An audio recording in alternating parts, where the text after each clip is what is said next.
जिस बच्चे पर सब हंसा करते थे और उसे अनपढ़ कहकर उसका मजाक उड़ाते थे, वही आगे चलकर रामायण के सबसे बड़े विद्वान बने, महर्षि वाल्मीकि। ये कहानी है महर्षि वाल्मीकि की। महर्षि वाल्मीकि का नाम वाल्मीकि बाद में पड़ा, जब वो श्री राम के भक्त बन गए। उससे पहले वे रत्नाकर डाकू के नाम से जाने जाते थे। बचपन में वे पढ़ाई में बहुत कमजोर थे। इसी वजह से लोग उन्हें अनपढ़ कहकर बुलाते थे और उनका मजाक बनाते थे। इसी अपमान से दुखी होकर उन्होंने स्कूल छोड़ दिया और जंगल में चले गए। वहां वे लूटपाट, चोरी और लोगों की हत्याएं वह करने जंगल लगे। से गुजरने वाले लोगों को लूटने लगा। अपना सब कुछ दो। चोरी, लूटपाट और हत्याएं उसका काम बन चुका था।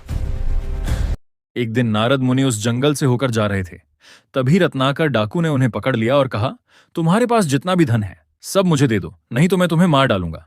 तब नारद मुनि बोले, तुम ये सब किसके लिए करते हो? रत्नाकर ने जवाब दिया, अपने परिवार के लिए।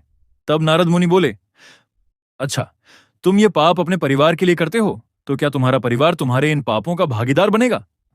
रत्नाकर ने कुछ देर सोचा और बोला, हाँ, क्यों नहीं, मैं यह सब उन्हीं के लिए तो कर रहा हूं, वे मेरे बुरे कर्मों के फल के भी हिस्सेदार बनेंगे। नारद मुनि बोले, ठीक है, आज तुम्हारे परिवार की एक परीक्षा लेते हैं। अगर तुम्हारा परिवार तुम्हारे पापों में भागीदार बनने को तैयार हो जाएगा तो मैं तुम्हें मनचाहा धन दूंगा। रत्नाकर ने कुछ देर सोचा और कहा, ठीक है, मुझे क्या करना होगा? नारद मुनि बोले, आज शाम को घर जाकर मरने का नाटक करना, बाकी सब मैं देख लूंगा। शाम को जब रत्नाकर घर पहुंचा तो खाना खाने के बाद वह मरने का नाटक करने लगा। उसकी पत्नी और दोनों बेटे रोने लगे।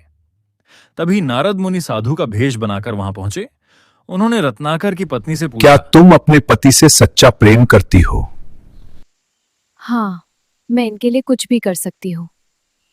अगर तुम यह शीशी पी लो तो तुम्हारे पति जीवित हो जाएंगे, लेकिन उनके सारे पाप तुम्हें मिल जाएंगे और तुम्हारी मृत्यु हो जाएगी। लेकिन जो इसे पिएगा उसकी मृत्यु हो जाएगी। क्या तुम इसे पियोगी? पत्नी कुछ देर चुप रही और फिर बोली, परिवार का पालन करना पति का कर्तव्य है, मैं उनके पाप क्यों लूं? तब नारद मुनि उनके बेटों से बोले, क्या तुम अपने पिता को जीवित देखना चाहते हो? बेटों ने जवाब दिया, पिता का कर्तव्य है हमारा पालन करना, हम अपने प्राण नहीं दे सकते। यह सुनकर रत्नाकर डाकू तुरंत उठ बैठा और रोते हुए नारद मुनि के चरणों में गिर पड़ा। उसने कहा, हे मुनि, आप सही थे।